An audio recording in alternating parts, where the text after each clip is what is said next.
Welcome back. Major sports news. The end of a saga that has gripped the entire world in the sport of tennis. Everyone weighing in with an opinion, even if you are not a fan of the sport. And it ends like this. No vac, no vax, big problem, no joke. The saga of Djokovic has reached its last stand. He has been deported. An Australian court today striking down his appeal to have his visa reinstated for a second time. He is unable to defend his title. Djokovic is the world's #1 tennis player, but defiantly unvaccinated despite Australia's national rules. He is already, some say, the greatest player of all time. He would have been attempting this month to win his 21st career Grand Slam. That would be an all-time men's record.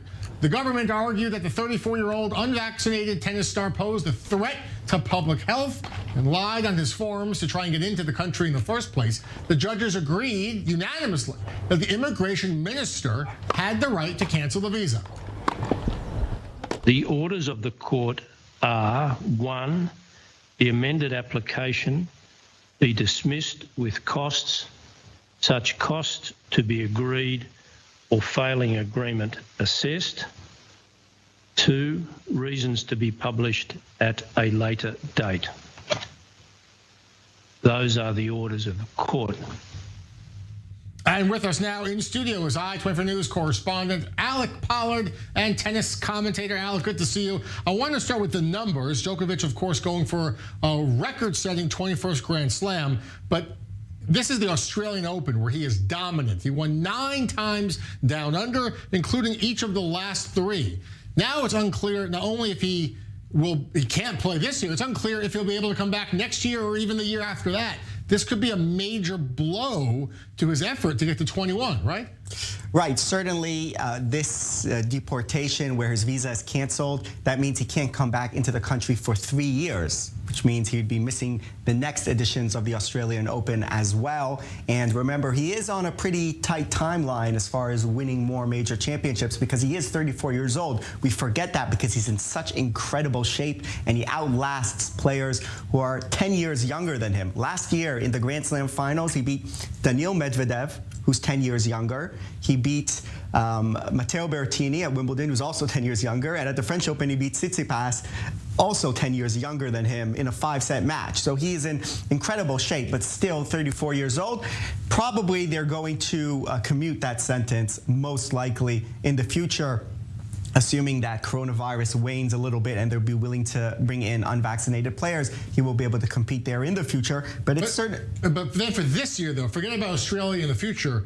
He is unvaccinated, defiantly so. What about his ability to compete at the French Open or at Wimbledon or the U.S. Open, where New York has also an extremely stringent requirement? It's certainly going to be a problem for him if he is unwilling to get vaccinated. We saw other players who were unvaccinated, very notably Dominic Thiem, who Djokovic beat in the final of the Australian Open back in 2020, didn't play at his home tournament in Vienna because he was unvaccinated. But with the Australian Open coming up, he decided to make the move to get vaccinated because he saw that it's either that or potentially go through something like what Djokovic is going through. So it really is a question of, is he going to get vaccinated, considering how harmful this could be potentially for the upcoming year or two, with history on the line, the chance to maybe win a 21st major championship? That's definitely a very tough question for him, Djokovic, personally, as a person who we know believes a lot in alternative medicine, and he's not a big fan of taking medicine in general. He's one of those people who says, you know, you drink water, that can help you overcome most sicknesses. That's his personal choice. You can agree with that or not, but it's certainly going to be, personally for him, a very tough decision to make. Let's listen to some reaction from tennis fans in Australia reacting to the decision to deport the world's #1 tennis player right before the Australian Open. He came here to play tennis, and he had an exemption to come here and play tennis. He was allowed to come here, and that's what he should be doing. I have a 12-year-old, I have a niece and nephew that play elite tennis that haven't been able to play at all throughout this whole pandemic, and to get back to playing had to have their double vaccination to be even being allowed to train. Fair's fair. For children to have no choice about the matter, to play their sport that they love and they're dedicated, and they have see him as a hero to to aspire to, I think fair is fair. That will be my opinion on the matter. And there's been too many instances of people being locked out of their own state and because of the COVID restrictions, and I don't think it's fair that he'd be allowed to come in, to be honest. So I think it's the right decision.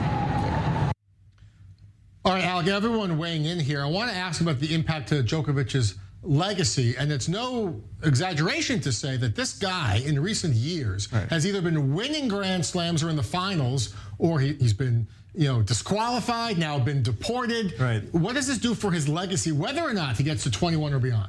Yeah, certainly already with the disqualification that he had at the U.S. Open before that also kind of tarnished his image a little bit. And now also with this happening, I'm not sure how much that will harm his legacy as a very great player. We know John McEnroe, who was the bad boy of tennis, still has a great tennis legacy. A lot will come down to his results in the coming year, in the next coming years. I still think he's going to finish above Rafael Nadal, who's his main rival at this point, with Federer turning 41 this year. Nadal, with the French Open coming up, where he is the favorite. It's going to be between those two, I think, who's going to have the most Grand Slams. I still think Novak is going to come out on top. And that will make him go down as an all-time great player. He is sort of divisive for some people. There are some people who don't like him, some people who love him. I've been saying since 2015, I think, 6 years ago, when he wasn't in that conversation. He was a great player, but not the greatest of all time. He wasn't in that discussion. I said he's better than Federer and Nadal, and that he has a chance of actually accomplishing as much as they did. I didn't think he would come this far. He has a winning record against all of his major rivals, Nadal, Federer, Murray. He's beaten them in the Grand Slam finals on multiple occasions. I still think he really will go down as the greatest, as a somewhat controversial figure. There will have his detractors, but his greatness as a tennis player, and maybe the greatest of all time out of those three, Federer, Nadal, Djokovic, I think Djokovic will still come out on top.